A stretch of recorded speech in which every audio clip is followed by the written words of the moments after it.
ఈ నియోజకవర్గానికి ఎనలేని సేవ చేసి మరి ఈ నియోజకవర్గ ప్రజల కోసం జైలుకు కూడా పోయి వచ్చిన నిజమైన ప్రజానాయకుడు మా అన్న నరేందర్ రెడ్డి గారికి గౌరవనీయులు. మరి రేవంత్ రెడ్డి గారు గెలిచిన తర్వాత వారికి ఒక చెంపపెట్టు వారి గెలుపు, కాంగ్రెస్ పార్టీ ఓటమి.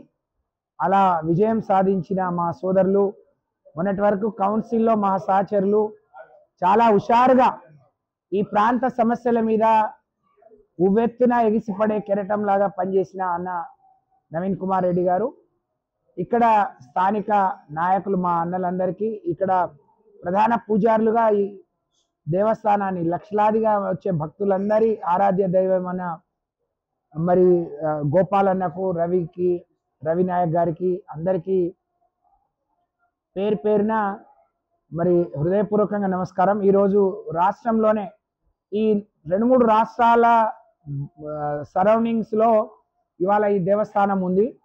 అయితే కేసీఆర్ గారు రాకముందు, ఈ ప్రభుత్వం రాకముందు దీనికి సరి అయిన గుర్తింపు కానీ అభివృద్ధి కానీ జరగలేదు. అన్న నరేందర్ అన్న నన్ను ఒకసారి తీసుకొచ్చి అక్కడ చూడండి, మీ లక్షలాదిగా మీ గిరిజనులు వస్తారు, వాళ్ళకి సరైన వసతులు లేవు. వెంటనే మేము కూడా ఆ రోజు కలెక్టర్ గారికి, అధికారులకు వెంటనే మీరు ప్రతిపాదనలు తీసుకురండి, ఏం చేయడం ద్వారా భక్తులకు సౌకర్యాలు మెరుగుపరచుకోవచ్చో చూడమని చెప్తే లోకా మసంద్ టెంపుల్కి సంబంధించి కొన్ని మరి ₹1,00,00,000 వెంటనే మేము మంజూరు ఇచ్చినాం. దాదాపు 50 లక్షల రూపాయలు అడిషనల్గా మరుగుదొడ్లకు వాటికి ఇచ్చాం.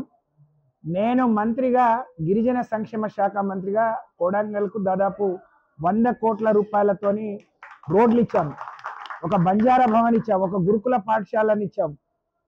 ఇట్లా వారు ఏది ఉన్నా మా గిరిజన శాసన సభ్యుల కంటే ఈ ప్రాంతంలో ఎక్కువ మంది గిరిజనులు, పేదవాళ్ళు ఉన్నారు.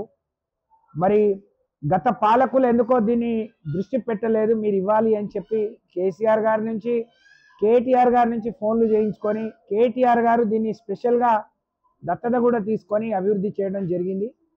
కానీ మొన్నటి ఎన్నికల్లో ప్రజలందరూ మార్పు అంటే మన జీవితాల్లో మార్పు అవుతుంది అనుకున్నారు. మార్పు అంటే పేదవాళ్ళ దగ్గర గుంజుకొని పెద్దోడికి పెట్టడం అనుకోలే వాళ్ళు. మార్పు అంటే తెలంగాణ తల్లి విగ్రహం మార్పు అనుకోలేదు. మార్పు అంటే కేసీఆర్ ఇచ్చిన బతుకమ్మ చీరలు తీసేయడం అనుకోలేదు. అన్ని అబద్ధపు మాటలు. అమ్మా నీకు 2,000 సరిపోద్దా, 4,000 చేస్తా అంటే నమ్మేది. ఆశపడ్డారు. ఎవరికైనా పెడతామంటే ఆశ ఉంటుంది, కొడతామంటే భయం ఉంటుంది. నీ కోడలికి అత్తకిస్తే చాలా, కోడలా నీకు వద్దా అని అంటే నిజంగా 2,500 వస్తాయని ఆ బిడ్డ ఆశపడ్డది. ఇచ్చే కేసీఆర్ కళ్యాణ లక్ష్మి కాదు, నేను తులం బంగారం ఇస్తా అంటే మా యువకులందరూ ఆశపడ్డారు. కానీ వాళ్ళ ఆశలు అడి ఆశలు అయిపోయినాయి. నేను అనుకుంటా దేశ చరిత్రలో ఏ రాజకీయ నాయకుడు మాట్లాడని అబద్ధపు మాటలు ఇక్కడి నుంచి ఎమ్మెల్యే గెలిచినా ఇవాళ ముఖ్యమంత్రిగా ఉన్న రేవంత్ రెడ్డి గారు మాట్లాడారు, కాంగ్రెస్ పార్టీ మాట్లాడింది. మరి రేవంత్ రెడ్డి గారికి పడగొట్టడం తెలుసు, కూలగొట్టడం తెలుసు, అబద్ధాలు ఆడటం తెలుసు. కానీ 10 ఏళ్ళు తెలంగాణ సాధించిన కేసీఆర్ గారి నాయకత్వంలో మేమందరం ఆయన సైనికులుగా మేము పనిచేస్తున్నాం. మాకు చాలా గర్వంగా అనిపిస్తుంది.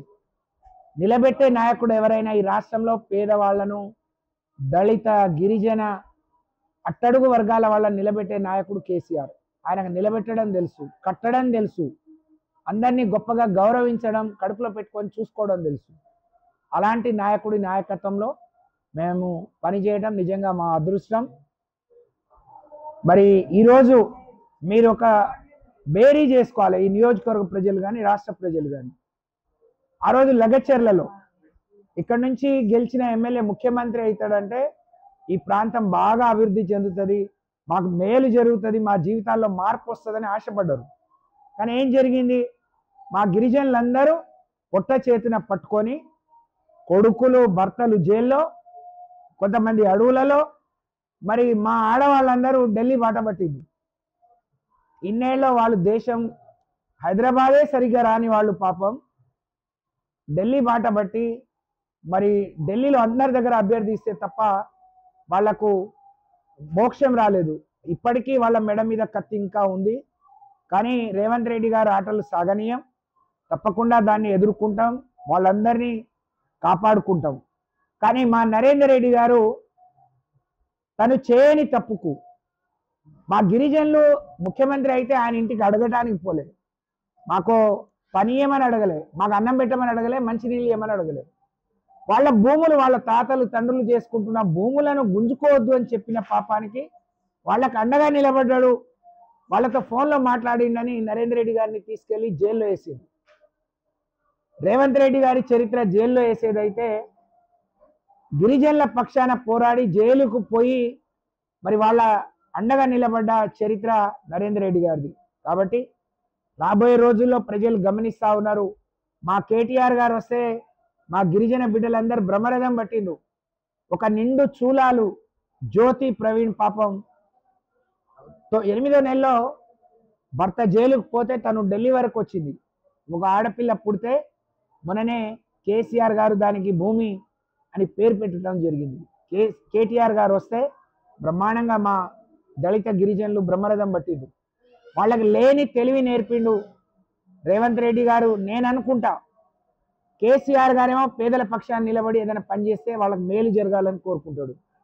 రేవంత్ రెడ్డి గారేమో ఆ కుటుంబానికి మేలు జరిగితే చాలనుకుంటాడు. కేసీఆర్కు రేవంత్ రెడ్డికి ఉన్న తేడా మరి అది, రేవంత్ రెడ్డికి నరేందర్ అన్నకున్న తేడా మరి ప్రజల పక్షాన పోరాడి జైలుకు పోయిన మరి ఇదైతే నరేందర్ రెడ్డి గారి చరిత్ర అయితే అన్యాయంగా చేయని తప్పుకు వాళ్ళ నోటి కాడ మరి కూడును గుంజుకొని జైలుకు పంపిన చరిత్ర రేవంత్ రెడ్డి గారిది. కాబట్టి రాబోయే రోజులన్నీ బీఆర్ఎస్ పార్టీయే, కేసీఆరే. 27వ తారీఖున బ్రహ్మాండమైన మరి రజతోత్సవ సభ వరంగల్లో జరుగుతూ ఉంది, ఎల్కతుర్తిలో జరగబోతా ఉంది. లక్షలాదిగా ప్రజలు తరలి వంచి దాన్ని జయప్రదం చేయడానికి ఎదురు చూస్తూ ఉన్నారు.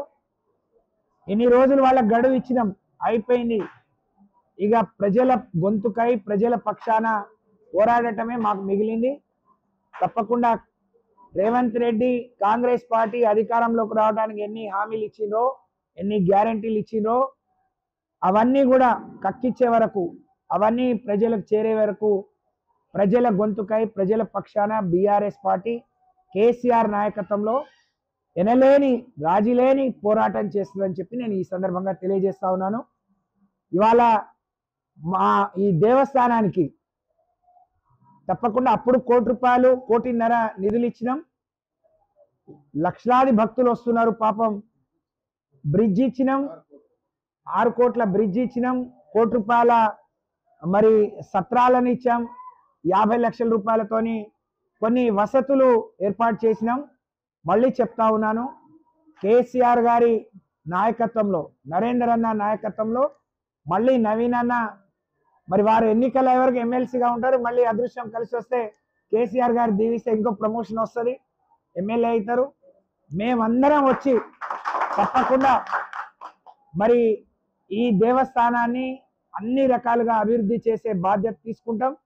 వచ్చే భక్తులందరికీ ఎక్కడా ఇబ్బంది కలగకుండా ప్రశాంతంగా వాళ్ళెంత మరి కోరికలతోని ఎంత పవిత్ర మనసుతోని ఇక్కడికి వస్తారో అంతే పవిత్రంగా, అంతే గొప్పగా వాళ్లకు దర్శన భాగ్యం కలిగించే విధంగా మా ప్రయత్నం కొనసాగుతుంది అని చెప్పి నేను ఈ సందర్భంగా తెలియజేస్తా ఉన్నాను. మరిన్ని వీడియోస్ కోసం ఛానల్ ని సబ్స్క్రైబ్ చేయండి. లేటెస్ట్ అప్డేట్స్ కోసం వాట్సాప్ ఛానల్ ని ఫాలో అవ్వండి. ఆ లింక్ డిస్క్రిప్షన్ లో ఉంది.